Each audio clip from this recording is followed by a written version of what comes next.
ضمیر، ضمیر یہ عربی اوریجن کا لفظ ہے جو اردو میں صحیح اور غلط میں تمیز یا ڈسٹنکشن کرنے یا نیک و بد کا احساس، کانشنس یا انتر آتما کے معنی میں بہت استعمال ہوتا ہے۔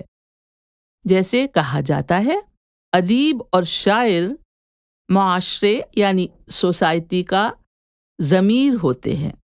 اکثر کہا جاتا ہے کہ فلاں شخص کا ضمیر مر چکا ہے یا مردہ ہو چکا ہے، یعنی وہ بے ایمان یا ڈس آنیسٹ ہو گیا ہے، اپنے ہی فائدے کو دیکھتا ہے، سچ کا ساتھ نہیں دیتا۔ اسی کو بے ضمیری بھی کہتے ہیں۔